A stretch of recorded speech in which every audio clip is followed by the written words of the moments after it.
అధికారంలో ఉన్నప్పుడు శ్రీవారి ఆలయంలో అక్రమాలకు పాల్పడిన వైసీపీ ఇప్పుడు ఆలయం బయట కుట్రలకు తెరలేపుతోంది. తిరుమల పవిత్రత దెబ్బతీసేలా భక్తుల మనోభావాలతో ఆటలాడుతోంది.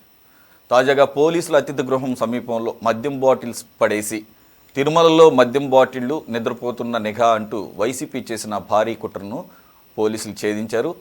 పక్కాగా వైసీపీ కుట్రేనని తేల్చేశారు. అంతేకాదు ఈ కేసుతో సంబంధం ఉన్న సాక్షి ఫోటోగ్రాఫర్ అలాగే వైసీపీ కార్యకర్తను కూడా అరెస్ట్ చేశారు. వైసీపీ సోషల్ మీడియాలో ప్రచారం చేసిన మరొకరు పరారీలో ఉన్నారు. అతని కోసం పోలీసులు గాలిస్తున్నారు. ప్రభుత్వాన్ని రాజకీయంగా ఎదుర్కోలేక ప్రతిష్టను దెబ్బతీసి లబ్ధి పొందాలన్న వైసీపీ చేస్తున్న ప్రయత్నాలు బూమరాంగ్ అవుతున్నాయి. ఇక్కడ కూడా వంశీకృష్ణ గారు right okay sir. Madhusudan Reddy గారు, మీరు లోకల్ పర్సన్, అనేక సందర్భాల్లో మీరు టీటీడీ విషయంలో పార్టీలకు రాజకీయాలకు అతీతంగా మీ అభిప్రాయం ఉంటుందన్నారు. అలాగే మాట్లాడే వాళ్ళు కూడా మాట్లాడతారు కూడా. కాబట్టి క్లియర్గా ఎస్టాబ్లిష్ చేశారు, ఇది కుట్రపూరితంగా ఎక్కడో తిరుపతిలో కొన్నటువంటి మద్యం బాటిల్స్ని అది కూడా ఖాళీగా అంటే తాగేశారు, అక్కడ తెచ్చుకొని తాగారని అర్థం వచ్చేలాగా తిరుమలకి తీసుకువెళ్ళి అక్కడ వసతి గృహం ఆయన ఒక అతిథి గృహం బ్యాక్ సైడ్ పడేశారని చెప్పేసి దాన్ని ఫోటోలు తీపించి సాక్షికి ఇన్ఫర్మేషన్ ఇచ్చి ఫోటో జర్నలిస్ట్ని పంపించి వీడియోలు తీయించి సోషల్ మీడియా కార్యకర్త ద్వారా మాధ్యమాల్లో పెట్టారన్న దాని మీద పోలీసులు ఆల్రెడీ దర్యాప్తు చేసి అరెస్టులు కూడా చేశారు. అయితే కోర్టు అయితే కనుక రిమాండ్ అవసరం లేదని చెప్పేసి పూచీకత్తుతో బెయిల్ అయితే ఇచ్చేసింది. ఎందుకంటే ఇటువంటి కోర్టులు దేన్ని సీరియస్ తీసుకోవాలి తీసుకోకూడదు అనే దాని మీద కొన్ని వాళ్ళకి నిర్దిష్టమైన సెక్షన్స్ ఉంటాయి. కాబట్టి ఇది ఒక మిస్చీఫ్ కింద కూడా చూడవచ్చు. అంటే కొంతమంది ఆకతాయిలు కూడా చేస్తుంటారు. ఆకతాయిలుగా చేశారా లేదా కొద్దిగా కుట్రపూరితంగా చేశారా అనేది పొలిటికల్ యాంగిల్లో ఎస్టాబ్లిష్ చేసే ముందు కోర్టు నేను అనుకుంటాం ఒక మిస్చీఫ్ కింద కన్సిడర్ చేసి ఆ రకంగా బెయిల్ ఇచ్చింది అనుకోవాలి. పాయింట్ ఏంటంటే ఏ కారణమైనా కానీ ఈ రకంగా చేయటం ఎంతవరకు శ్రేయస్కరం అంటే భూమన కరుణాకర్ రెడ్డి గారు అందు గురించేనా మాకు సంబంధించిన వాళ్ళు చాలామంది ఉన్నారు టీటీడీలో అని చెప్పేసి ఈ రకంగా అన్ని అడ్డంకులను దాటుకొని మరి చేసేదేదో రాజకీయాలు ఫెయిర్గా ఉండాలి కానీ మరి ఈ రకంగా ఉంటే మరి వైసీపీ కార్యకర్త అని చెప్పేసి అబద్ధ ప్రచారం అని చెప్పేసి అంటారా, లేదంటే కనుక అసలు ఆ వ్యవహారం చేసింది కూటమి వాళ్ళే అంటారా? ఆ బాటిల్స్ అక్కడ పడేసి ఏమంటారు? సురేష్ గారు, మీకు ముందుగా ఒక చిన్న ఇది చెప్పాలి సార్. ఈ విషయానికి ఒక విలేజ్ లో నడిబొట్లో ఒక ఆమె ఉంది. ఆమె పడిక ట్రైన్ పడిపోయింది. ఆమె మధ్యస్థానికి వెళ్ళింది. మరుసటి రోజు అందరూ కూర్చొని ఈ తడికి ఎవరితో వేశారు అంటే ఆ ఊర్లో కొత్తగా ఒక భార్య చనిపోయిన ఒక వ్యక్తి ఉంటాడు, అతని మీద పెట్టేశారనమాట. అంటే తడికి దోసింది ఎవరు అంటే వాళ్ళు తెచ్చినోడు. ఈ బాటిల్స్ ఎక్కడ దొరికినాయంటే వైసీపీ వాళ్ళు చేశారు. ఇది ఎంత ఘోరమైనటువంటి విషయం అంటే ఇది అంత ఘోరమైన విషయం సార్. టీటీడీలో అధికారులు ఈ యొక్క తనిఖీ వ్యవస్థ ఫెయిల్యూరు, ఈ యొక్క చైర్మన్ కానీ ఉన్నటువంటి బోర్డు మెంబర్స్ కానీ ప్రభుత్వ యంత్రాంగం కానీ ఫెయిల్యూర్కి ఇది ఒక తార్కాణం.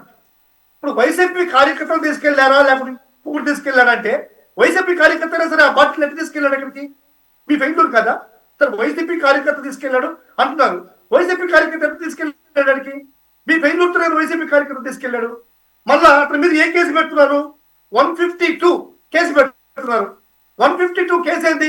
ఒక సాక్షి ఫోటోగ్రాఫర్ మీద దేశ భద్రత సంభవించినప్పుడు చట్టానికి దేశ సౌకర్యాన్ని మరి ఐక్యతని సమగ్రతాన్ని భంగం కలిగించేటువంటి సెక్షన్ అది. కాలి ముఖాన్ని చూశాడు జడ్జి. మీకు బుద్ధి ఉందా, సిగ్గుందా? ఇటువంటి చిన్న విషయాలపైన అటువంటి 152 అనేటువంటి కేసు ఒక సెక్షన్ పెట్టి తీసుకురావడం అనేటువంటి కాలి ముఖాన్ని చూశాడు. సరే, ఇది వైసీపీ కార్యకర్తలు తీసుకెళ్లారు. అందువల్ల వైసీపీ కార్యకర్తల మీద మీరు కేసులు పెట్టారు. ఈ 152లో కేసులు పెట్టారు, కాదలేదు. కానీ సాక్షాత్తు చంద్రబాబు నాయుడికి పోకపత్రిక అయినటువంటి పోకపత్రికలు కానీ ఇవి ఒకటి డిస్ప్లే చేశాయి సార్. మీరు చూడాల్సింది ఏం చేశాయంటే కారును గుర్తించిన పట్టుకోని సిబ్బంది యేసుక్రీస్తు అందరికీ ప్రభువు అనేటువంటి ఒక స్లోగన్తో ఒక కారు లోపలికి పోయింది. ఇది టీటీడీలోకి. మరి ఇది ఎవరు ప్రచురించారు? ఏబిఎన్ ఆంధ్రజ్యోతి. అంటే ఈ చంద్రబాబు నాయుడు పైన ఈ యొక్క బిఆర్ నాయుడు పైన ఆంధ్రజ్యోతి రాధాకృష్ణకి కోపం ఉండి ఈ స్టిక్కర్ని పోయి ఆ రాధాకృష్ణ అంటించి ఈయన పైన ఈ విధంగా ఈ యొక్క ఏబిఎన్ ఛానల్లో ప్రచారం చేశాడు. ఇతని మీద రాధాకృష్ణ మీద 152 సెక్షన్ పెట్టాలి కదా, ఎందుకు పెట్టలేదు? అంటే మీరు చెప్తే నిజం, సాక్షి చెప్తే అబద్ధమా? అదే విధంగానే V6 లో పెట్టే ఈనాడులో చెప్పారు తిరుమలలో అన్ని మత ప్రచారం స్టిక్కర్లు అని. కిరణ్ చెప్పాడు, ఈనాడు కిరణ్, ఈయన కూడా ఈ స్టిక్కర్ అతికించి కారుకి కిరణ్ ఒక మనిషిని పంపించి ఫోటో తీపించి ఈ యొక్క ప్రభుత్వానికి చెడ్డ పేరు రావాలని చెప్పని ఈ విధంగా ప్రచారం చేశారా? మరి కిరణ్ పైన సరే సార్, మీరు దేనికి స్ట్రైట్ గా ఆన్సర్ చేయరనేది అర్థమైపోయింది. సార్ ఏబిఎన్ రాధాకృష్ణ అక్కడ అతికించలేదు సార్, అదేం ఎస్టాబ్లిష్ కాలేదు. ఒక్క నిమిషం ఆగండి సార్, ఒక నిమిషం ఆగండి. ఈ రోజు పోలీసులు కానీ కోర్టు ముందు ప్రవేశపెట్టినప్పుడు కానీ ఎస్టాబ్లిష్ అయిపోయింది. ఒక నిమిషం ఆగండి సార్. ఓకే సార్, మీరు ఎక్కడి నుంచో సంబంధం లేదు. ఇప్పుడు ఒక నిమిషం ఆగండి. విషయం ఏంటంటే ఈ పలానా కోటి అన్నతను వైసీపీ కార్యకర్తని, అలాగే సాక్షి ఫోటోగ్రాఫర్ మధుసూదన్ అన్న వ్యక్తి, అలాగే ఒక్క నిమిషం నవీన్ అన్న వ్యక్తి ఎవరైతే 4వ తారీఖు వెళ్ళి ఇలాగ బాటిల్స్ అక్కడ పడి ఉన్నాయని చెప్పేసి ఈ కోటి అన్న వైసీపీ కార్యకర్త వెళ్ళి వైసీపీ సోషల్ మీడియా కార్యకర్త నవీన్కి చెప్తే, ఒక్క నిమిషం సార్, ఇవన్నీ ఎస్టాబ్లిష్ చేసిన స్టోరీ కాదు ఇది, పోలీసులు ఎస్టాబ్లిష్ చేసి వీడియో. ఒక్క నిమిషం ఆగండి, ఒక్క నిమిషం.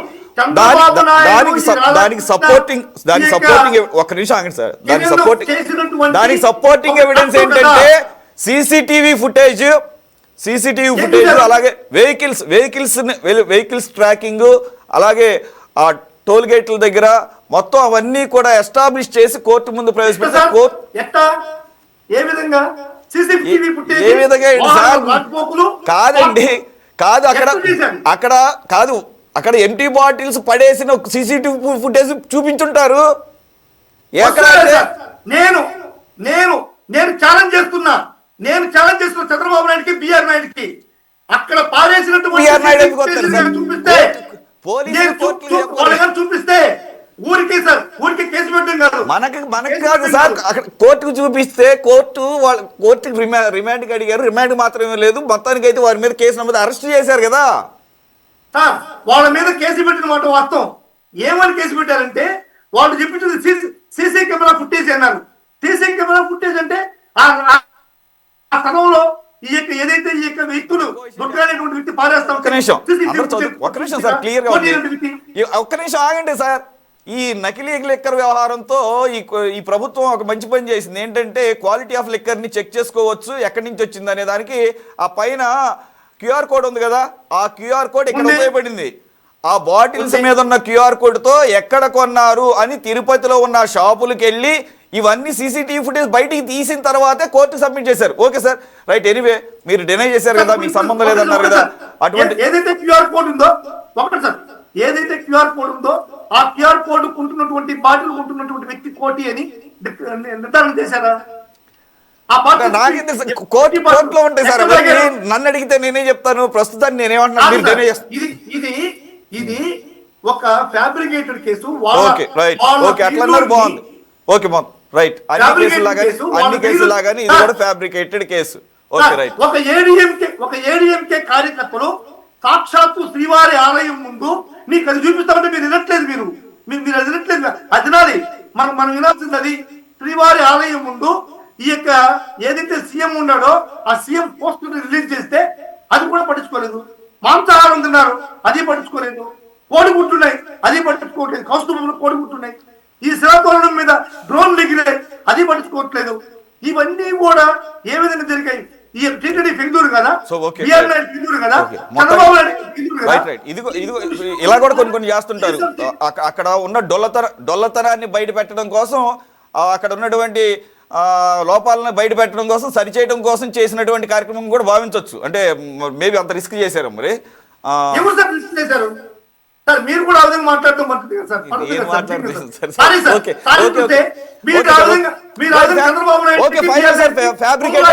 ఫ్యాబ్రికేటెడ్ కేసు అన్నారు కదా, వదిలేసండి సార్. టైం ఎక్కువ లేదు. ఫ్యాబ్రికేటెడ్ కేసు అన్నారు కదా, వదిలేసండి. వంశీకృష్ణ గారు ప్లీజ్. సార్ సురేష్ గారు చూపించిన తర్వాత మీరు బిఆర్ నాయుడు చంద్రబాబు నాయుడిని సమర్థించడం అనేటువంటిది తప్పు సార్. టైం లేదు, మీరు కంటిన్యూస్ మాట్లాడతాం ఉపయోగం లేదు. సార్ తిరుమల విషయంలో చంద్రబాబుకి బిఆర్ నాయుడికి ఇద్దరికి కూడా వాళ్ళు అక్కడికి పోవడానికి ఎలిజిబుల్ కాదు. ఫస్ట్ వాళ్ళిద్దరిని అక్కడి నుంచి ఓకే సార్, మొదటి డిబేట్ లో స్పీకరు డిప్యూటీ స్పీకరు అనర్హులు, ఇప్పుడు చంద్రబాబు నాయుడు బిఆర్ నాయుడు అనర్హులు. ఓకే సార్ వాళ్ళ ఆధార్ కార్డు బ్లాక్ చేయాలి. Right sir, okay. చంద్రబాబుది బిఆర్ నాయుడుది ఆధార్ కార్డు బ్లాక్ చేయాలి. ఓకే రైట్ ఓకే, ప్రజలకు వదిలేద్దాం. వంశకృష్ణ గారు ప్లీజ్. సార్ సురేష్ గారు, చాలా బాధాకరం. పవిత్రమైనటువంటి తిరుమల తిరుపతి దేవస్థానం గురించి పదే పదే ఇలాంటి వివాదాస్పద విషయాల్లో మనం చర్చించడం చాలా బాధాకరం. అయితే ముందుగా ఈ పెద్ద మనిషి అంటా ఉన్నాడు మధుసూదన్ రెడ్డి గారు, చంద్రబాబు నాయుడు గారిని బిఆర్ నాయుడు గారిని తిరుమల వెళ్లకుండా అడ్డుకోవాలా. ఈయనెవరండి?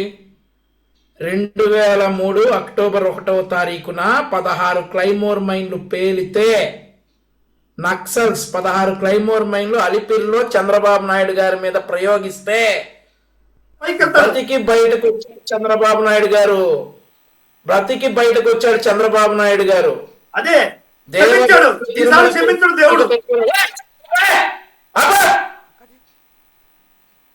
దేవదేవుడు తిరుమల తిరుపతి వెంకటేశ్వర స్వామి గారి ఆశీస్సులతోటి బ్రతికి బయటకు వచ్చాడు సార్ చంద్రబాబు నాయుడు గారు.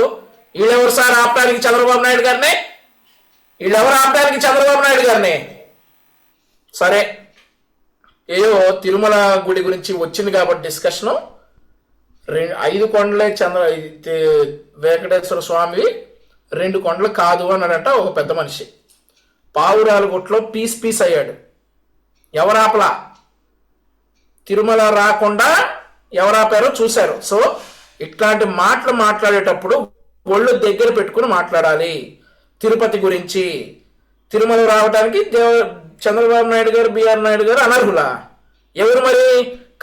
నేటిలో కల్తీ కలిపినటువంటి సుబ్బారెడ్డి రావచ్చు, భూమన కరుణాకర్ రెడ్డి రావచ్చు, వీళ్ళందరినీ కాచి కాపాడిన జగన్మోహన్ రెడ్డి రావచ్చు, పరకామణి కేసులో డబ్బులు మొత్తం నొక్కేసినటువంటి భూమన కరుణాకర్ రెడ్డి రావచ్చు, ఆ తర్వాత ఆయన ఎవరు సుబ్బారెడ్డి రావచ్చు, ఈ డబ్బులన్నీ చేరినటువంటి జగన్మోహన్ రెడ్డి రావచ్చు. వీళ్ళు తిరుపతికి రావచ్చా? దేవదేవుని ఆశీస్సులతో ఈరోజు ప్రతికి చంద్రబాబు నాయుడు గారు పాలన చేస్తా ఉన్నారు. 2003 అక్టోబర్ 1న 16 క్లైమోర్ మైన్లు పేలితే సాక్షాత్తు వెంకటేశ్వర స్వామి కాపాడుకున్నాడు చంద్రబాబు నాయుడు గారిని. నువ్వెవరివి రావద్దని చెప్పడానికి? ఇట్లాంటి మాటలు పద్ధతిగా మాట్లాడాలా? జగన్మోహన్ రెడ్డి రాకూడదు తిరుపతికి మేము ఎప్పుడు అనలా. జగన్మోహన్ రెడ్డి క్రిస్టియన్ మతంలో ఉన్నాడు కాబట్టి ఆయన సంతకం పెట్టి రావాలని అన్నాం. జగన్మోహన్ రెడ్డి క్రిస్టియన్ మతాన్ని నమ్ముకున్నాడు కాబట్టి ఆయన డిక్లరేషన్ మీద సంతకం పెట్టే రావాలని అన్నాం కానీ ఎప్పుడు రావద్దని అనలా. అసలు నువ్వు ఎవడివి తిరుపతికి రాకుండా రావద్దని అంటానికి? నీకేం అర్హత ఉంది సార్? ఇప్పుడు మరొక మాట చెప్పాడు సార్ ఈ పెద్ద మనిషి. చాలా చిన్న విషయం అన్నారు జడ్జి గారు. చాలా చిన్న విషయం, ఈ మద్యం సీసాలు దొరకటం చాలా చిన్న విషయం అన్నారట జడ్జి గారు. ఏ జడ్జి గారు సార్ అనింది? చాలా చిన్న విషయం అన్నారు. ఎవరితో? నీతో అన్నారా మధుసూదన్ రెడ్డి గారు? జడ్జి గారు వచ్చి నీతో అన్నారా చాలా చిన్న విషయం, ఈ విషయానికి సెక్షన్లు ఏంటి అని? ముందుగా పరకామణి చోరీ చాలా చిన్న కేసు, నెయ్యి కల్తీ చాలా చిన్న కేసు, ఈ మద్యం సీసాలు దొరకటం చాలా చిన్న విషయం అని జడ్జి గారు అన్నారా? ఏ జడ్జి గారు అన్నారు? ఇట్లాంటివన్నీ కూడా కొన్ని కోట్ల మంది హిందువుల మనోభావాలకు సంబంధించినటువంటి విషయాలు చాలా చిన్న విషయం అన్నాడు. ఏ జడ్జి గారు అన్నారండి మధుసూదన్ రెడ్డి గారు? మీరు అన్నారు ఆ జడ్జి గారి ముసుగులో. ఇట్లాంటి మాటలు మాట్లాడేటప్పుడు చాలా జాగ్రత్తగా ఉండాలి సార్. ఈరోజు ఆ వెహికల్ నెంబర్, ఆ వెహికల్ ఎప్పుడు ఎంటర్ అయింది, ఆ వెహికల్ చెక్ చేసింది ఎవరు, ఆ చెక్ చేసిన వాళ్ళకు కూడా ఈరోజు నోటీసులు ఇస్తా ఉన్నారు. వాళ్ళ ఉద్యోగానికి కూడా ఎసరు ఉంది ఈరోజు. ఆ తర్వాత ఆ పార్టీల్స్ వచ్చాయి. సరే, ఆ టైంలో వచ్చినటువంటి ఆ ఆలపాక కోటికి కానీ వేరే ఆ కారులో వచ్చిన వాళ్ళకి కానీ ఆ రోజు దర్శనం స్లాట్ ఉందా? కరెక్ట్ గా వాళ్ళు అక్కడ కార్ దిగేసి ఆ పోలీస్ గెస్ట్ హౌస్ పక్కకి ఎందుకు వెళ్ళారు, ఆ సీసాలు ఎందుకు వేశారు, ఇట్లాంటివన్నీ దర్యాప్తులో వచ్చిన తర్వాతనే, అన్ని సాక్ష్యాధారాలతో రుజువైన తర్వాతనే ఈరోజు ఏదో ఒక మానవుడు వెళ్ళేసి సాక్ష్యం చెప్పలా. టెక్నికల్ ఎవిడెన్స్ దొరికితేనే, ఇంత టెక్నికల్ ఎవిడెన్స్ దొరికిన తర్వాతనే అక్కడ అలిపిరి టోల్ గేట్ లో సిబ్బందిని సైతం కళ్ళు కప్పి ఈ బాటిల్స్ తీసుకురాగలిగారు. ఆ సిబ్బందికి కూడా నోటీసులు ఇస్తా ఉన్నారు. వాళ్ళకు కూడా డిపార్ట్మెంటల్ పనిష్మెంట్ డెఫినెట్లీ ఉంటది. సో వాళ్ళ కళ్ళు కప్పి ఈ బాటిల్స్ ఇక్కడ తీసుకొచ్చి పోలీస్ గెస్ట్ హౌస్ పక్కన పడేసి పోలీసులే మద్యం తాగినట్లుగా చిత్రీకరించి గురించి, తిరుమల తిరుపతి దేవస్థానం గురించి తప్పుగా రాసి ఇన్ని చేస్తా ఉంటే జడ్జి గారు అంటే చాలా చిన్న విషయం అన్నారట. ఏ జడ్జి గారు సార్ అనింది? ఒకవేళ నిజంగా జడ్జి గారు అంటారా సార్ చాలా చిన్న విషయం తిరుపతిలో మద్యం సీసాలు దొరకటం అనేది? సో ఇవన్నీ కూడా తిరుమల గురించి మొన్న ఆ మధ్య లైన్లో ఒక క్యూ లైన్లో అసలు చాలా ఇబ్బందిగా ఉన్నాం, అట్లా ఉన్నాం, ఇట్లా ఉన్నాం అని అంటా ఉన్నారు. సార్ తిరుపతిలో ఒకసారి సర్వదర్శనం లైన్లోకి వస్తే గతంలో ఎప్పుడు బయటకు వస్తామో తెలిసే సందర్భం ఉండేది కాదు. కానీ ఈ రోజు ఒక టైం స్లాట్ ఇచ్చి ఈ టైం కల్లా మీరు బయటకు వస్తారని చెప్తా ఉన్నారు. అయినా కానీ మొన్న మధ్య ఒక 6 or 7 months బ్యాక్ తిరుపతి లైన్లో నుంచుని ఇబ్బందులు పడిపోతా ఉన్నాం, అలా అవుతా ఉన్నాం అని చెప్పేసి EO down down, chairman down down చెప్పిన అరిసిన వ్యక్తి వైఎస్ఆర్ కాంగ్రెస్ పార్టీకి చెందిన వ్యక్తి. ఆ తర్వాత ఆ వ్యక్తి నేను కావాలని అరిశానని చెప్పి ఒప్పుకున్నటువంటి సందర్భం. ఇవన్నీ కూడా తిరుమల వేదికగా జరుగుతున్నటువంటి ఇట్లాంటి పనులన్నీ కూడా. సో ఇవన్నీ కూడా చాలా బాధాకరం సార్. ఈరోజు సాక్ష్యాధారాలు అంటే ఏ మనిషి చెప్పిన సాక్ష్యం కాదు, టెక్నికల్ ఎవిడెన్సెస్, సీసీ కెమెరా నిఘాలతోటి ఎవ్రీథింగ్ పట్టుబడినటువంటి ఈ ఆలపాక కోటి కావచ్చు, ఈ మోహన్ కావచ్చు, ఆ తర్వాత ఉన్నటువంటి ఆ ముఖేష్ కావచ్చు, ఏవైతే ఉన్నారో వీళ్ళందరూ కూడా ఒక్కసారి మళ్ళీ ఇక ఈ తిరుమల మీద కూడా కుట్రలు చేస్తా ఉంటే సార్ వాళ్ళ పెద్ద స్థాయిలోనే చేశారు కదా సార్. అప్పుడు పెద్ద స్థాయిలోనే విజయసాయి రెడ్డి స్థాయి వ్యక్తే పింక్ డైమండ్ అని చెప్పేసి తిరుమలలో కుట్రలు చేసి 2019 అధికారంలోకి వచ్చినటువంటి సందర్భం. పింక్ డైమండ్ అనే పేరుతోటి ఒక కుట్ర చేసి లేని డైమండ్ ని ఉందని చెప్పేసి చంద్రబాబు నాయుడు గారి ఇంట్లో ఉందని చెప్పేసి ఒక పుకారు పుట్టించేసి ఒక దొంగ వార్త చెప్పి అధికారంలోకి వచ్చిన తర్వాత తిరుమలలో కల్తీ నెయ్యి చేసి ఆ తర్వాత పరకామణి డబ్బులు చోరీ చేసి ఆ చోరీ చేసిన వాటి దగ్గర ఆస్తులు నొక్కేసి ఆ కేసులు రాజీ చేసి మళ్ళీ ఇప్పుడు అధికారం కోల్పోయిన తర్వాత ఈ రోజు తిరుమల మీద చేస్తున్నటువంటి విష ప్రచారాలు, క్యూ లైన్లో విష ప్రచారాలు, ఈరోజు ఇట్లా మద్యం బాటిల్ తీసుకొచ్చి విష ప్రచారాలు, ఇట్లాంటి విష ప్రచారాలన్నీ చేసుకుంటా ఉంటే ఈ పెద్ద మనిషి వచ్చి చంద్రబాబు నాయుడు గారు, బిఆర్ నాయుడు గారు కొండకి రాకూడదు అంటాడా? సిగ్గుండాలా? ఎవరు రాకూడదు కొండకి? కల్తీ నెయ్యి చేసినవాడు రాకూడదు, పరకామణి చోరీ చేసినవాడు రాకూడదు, పరకామణి చోరీ చేసినవాడు ఆస్తులు నొక్కేసినవాడు రాకూడదు. ముఖ్యంగా చెప్పాలంటే డిక్లరేషన్ మీద సంతకం పెట్టుకుంటే జగన్మోహన్ రెడ్డి రాకూడదు కొండ మీద, గుర్తు పెట్టుకోండి. కిషోర్ గారు, మిగిలిన విషయాలేమో కానీ ఈ తిరుమల పవిత్రత కానీ హిందూ ధర్మం విషయం వచ్చినప్పుడు పవన్ కళ్యాణ్ గారు చాలా కేటగారికల్గా చాలా క్లియర్గా ఉన్నాడు. ఆయన ఏకంగా సనాతన బోర్డు స్థాపనే దీనికి అన్నిటికీ పరిష్కారం అంటున్నాడు. మరోసారి అంటే ఇప్పుడు ఆ బోర్డులు పెడితే ఇటువంటి కుట్రపూరితంగా చేసే వాటిని అడ్డుకోగలమా? ఇప్పుడు అవతల వ్యక్తి రాజకీయాలు సరిగ్గా చేయట్లేదు. ఇప్పుడు నేను అక్కడ ఉన్నటువంటి ఈరోజు పోలీసులు చెప్పిన దాని ప్రకారమే పోతున్నా. అది వైసీపీ వాళ్ళు చేశారా లేదా చివరికి తేలుతుంది, వేరే విషయం. ఎవరు చేసినా అది కుట్రపూరితంగా చేశారనేది క్లారిటీ ఉంది అక్కడ. ఎందుకంటే అక్కడ సాక్ష్యాలు ఆ రకంగా ఉన్నాయి కాబట్టి. అతను వైసీపీ అతను వేరే అతను ఎవరు చేసినా ఈ రకంగా దొడ్డిదారిన దొంగదారిన కుట్రలు పన్నుతున్న కార్యక్రమంలో వీటికి అడ్డుకట్ట పడేది ఎలా? ఇప్పుడు సరే మామూలుగా ఎవరన్నా చేశారు అని అంటే అసలు తిరుమల కొండ మీద ముందే తాగలేదు ఇంతకుముందు ఎవరంటే అవి చాలా సందర్భాల్లో తాగుతున్నారు, బయటకు వస్తాం. కానీ కుట్రపూరితంగా చేసింది ఇది వ్యవహారం. ఇది అంటే మరి ప్రభుత్వానికి చెడ్డ పేరు తీసుకురావాలి. మరి ఈ రకమైన వాటిల్ని అడ్డుకట్ట పడేది ఎట్లా? లేదంటే ఇది ప్రజాబాహుళ్యంలోనే వాళ్ళే ప్రజలే తేల్చుకుంటారు అని చెప్పేసి ఒక వ్యూహం. దీన్ని ఎలా చెప్పాలి? బ్రీఫ్గా మాట్లాడండి ప్లీజ్. ఎలాగో టీడీపీ మీ అసోసియేట్ మాట్లాడారు కాబట్టి. తిరుపతి దేవస్థానానికి అందరూ దేవుడు చూడడానికి వెళ్తే ఆ వైసీపీ వాళ్ళు మాత్రం ఆ పవిత్రతను దెబ్బతీయడానికి వెళ్తారండి. చాలా సెన్సిటివ్ మ్యాటర్. ఈ సెన్సిటివ్ మ్యాటర్ని అడ్డం పెట్టుకొని రాజకీయాలు చేస్తుంది, నీచమైన రాజకీయాలు చేస్తుంది వైసీపీ ప్రభుత్వం అని చెప్పాలి. ఈ రోజు వైకుంఠ ఏకాదశి నుంచి వైకుంఠ ద్వార దర్శనం కల్పించారు. అధికమైన ఒత్తిడి ఉంది. మీరు డిబేట్ డెకోరం మీరు డిబేట్ డెకోరం ఎప్పుడు ఫాలో అవుతుంటారో అదే కంటిన్యూ చేయండి. Don't deviate from your original position. Okay, మీరు చాలాసేపు మాట్లాడారు. లేదండి, వైసీపీ నాయకులు నేర్పించినట్టున్నారు. నోరేసుకొని పడిపోతే నిజమైపోతుందని. ఈ రోజు తిరుమలకు సంబంధించిన విషయం మధుసూదన్ రెడ్డి గారు వినాల్సిందే. తిరుమలకు సంబంధించిన విషయం ఇదిగో మీ ఆనిముత్యాలు ఇదిగోండి. ఎవరైతే ఈ కేసులో పట్టుబడ్డారో అది చిన్న విషయం పెద్ద విషయంలో హిందువులు మనోభావాలకు సంబంధించిన విషయం. మీ ఆనిముత్యాలు చూడండి. ఎవరైతే కేసులో బయటపడ్డారో వాళ్ళు మీ వైసీపీ కార్యకర్తలు. వైసీపీ ముఖ్య నాయకులతో తీసుకున్న ముద్దులు ముచ్చట్లు చూడండి.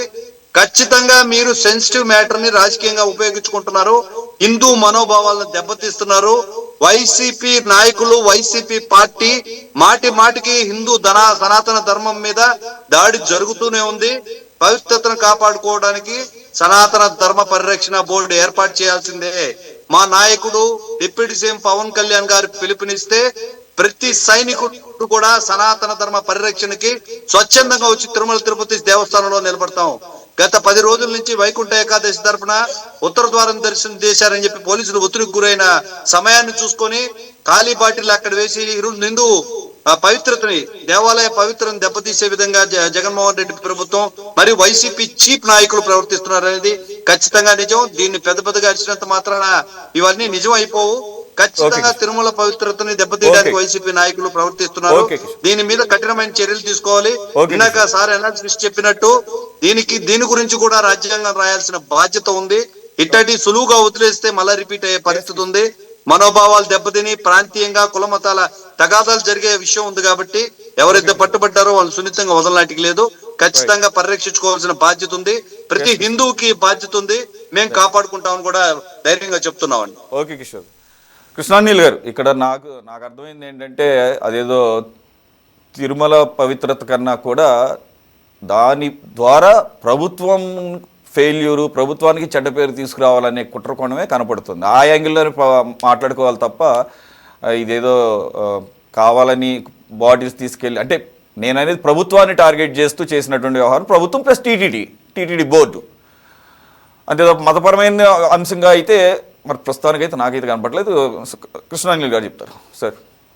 సురేష్ గారు, ఎవరైనా చూసే కోణం బట్టి ఏదైనా సరే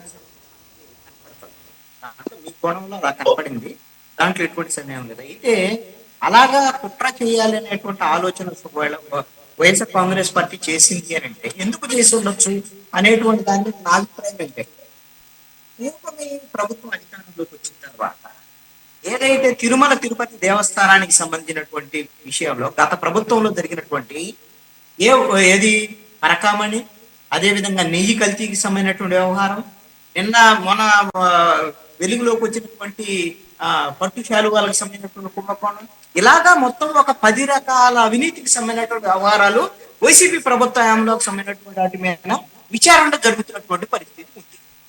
దీంట్లో వైవి సుబ్బారెడ్డి, కరుణాకర్ రెడ్డి, వైసీపీకి సంబంధించినటువంటి వాళ్ళందరూ దీంట్లో విచారణలు కూడా ఎదుర్కొంటున్నటువంటి పరిస్థితి కూడా ఉంది.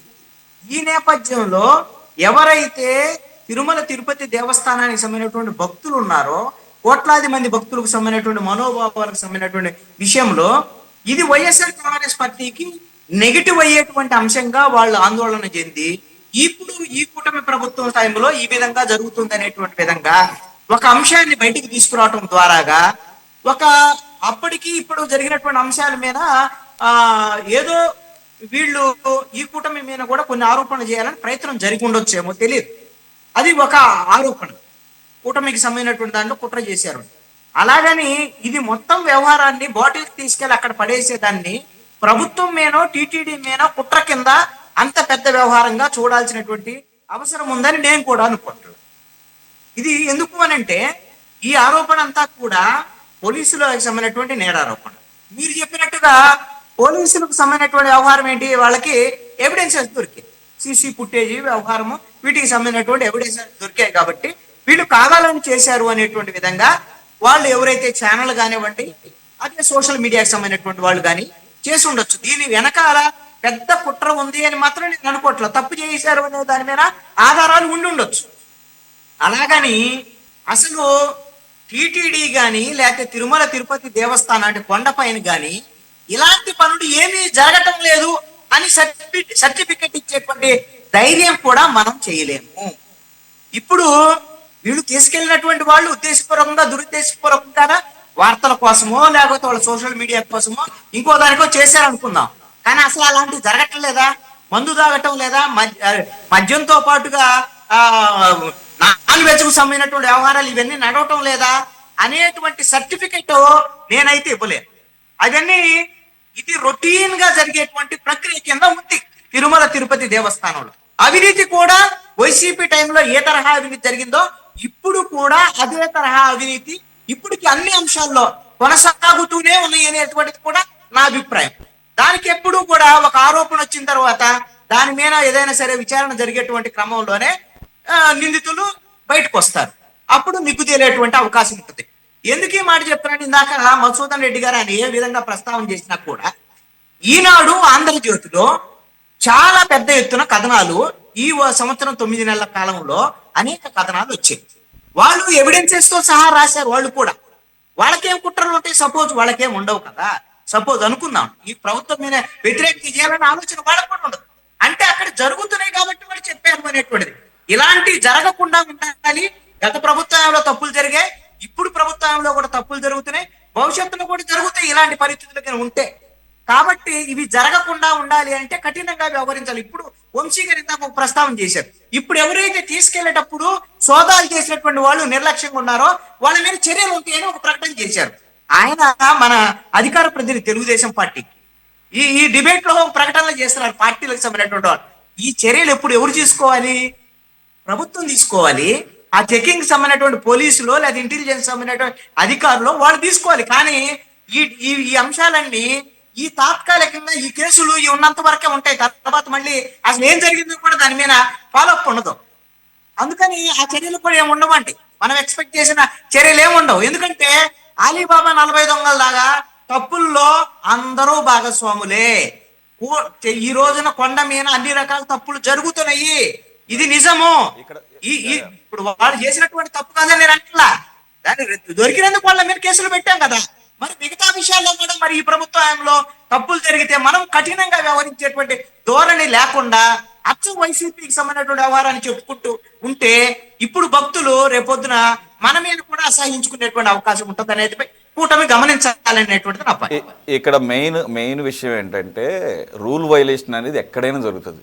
ట్రాఫిక్ రూల్స్ ఉంటాయి, వైలేషన్ జరుగుతుంది. కాకపోతే అక్కడ వైలేషన్ జరగకపోవడం కాదు, ఉద్దేశపూర్వకంగా ఎవడో మందు తాగేసి బాటిల్స్ పడేస్తే వెళ్ళి మీడియా వాళ్ళు కవర్ చేసి వార్తగా వేస్తే అది మీరు అన్నట్టు ఏబిఎన్ లేకపోతే అదే ఆంధ్రజ్యోతి ఈనాడులో వచ్చినట్లు ఇందాక మధుసూదన్ రెడ్డి గారు చూపించినట్లు ఇది ఇట్లా జరుగుతుంది అది ప్రభుత్వం దృష్టికి తీసుకురావడం, లోపాలను ఎత్తి చూపటం. అది కాదు కదా, ఎవడో తాగిన బాటిల్స్ వెళ్ళి కవర్ చేయడం కాదు కదా. ఖాళీ బాటిల్స్ ఉద్దేశపూర్వకంగా ఒక చోట నుంచి పైకి తీసుకువెళ్ళి జరిగింది. అది కూడా ఒక లూప్ హోల్ లాంటిదే. దాని కూడా ఇంకొకటి ఇక్కడ ఏ విషయంలో ఎంత శ్రద్ధ తీసుకుంటారు అనేది అన్ని వేల మంది లక్షల మంది వచ్చే చోట వాళ్ళు మనుషులే. కొన్ని అయితే సాధ్యమే. ఇప్పుడు చిన్న బాటిల్స్ అవి కారు చెక్ చేస్తాడు, ఆడొక 5 బాటిల్ జేబులు పెట్టుకుంటాడు, జేబులు కూడా చెక్ చేస్తాడు. ఇలా చెక్ చేస్తే అయ్యేదే కాదా? కాబట్టి ఓకే, వంశీకృష్ణ గారు చెప్పినట్టు చర్యలు నోటీసులు ఇస్తారు, దానికి వాళ్ళు ఇచ్చే సమాధానం బట్టి ఉంటుంది. కాకపోతే ఏంటంటే సివియారిటీ ఆఫ్ ది ఇన్సిడెంట్ని అలాగే మన దాని యొక్క ప్రాక్సిమిటీని కూడా కన్సిడర్ చేయాల్సిన అవసరం ఉంటుంది. ఇదైతే కనుక కావాలని చేశారు, విత్ ఎవిడెన్స్ పోలీసులు చూపిస్తున్నారు కాబట్టి ఇక్కడ రాజకీయ కోణంలోని జరిగిందని చెప్పేసి అక్కడ ఎస్టాబ్లిష్ అవుతుంది. So let us leave it to the perception of the viewers. Thanks for joining Krishnanjali గారు, మధుసూదన్ రెడ్డి గారు, కిషోర్ గారు అండ్ బండారు వంశీకృష్ణ గారు. ఇది ఇవాళ టాప్ డిబేట్. మరో అంశంతో మళ్ళీ కలుద్దాం. Stay tune to city 24/7.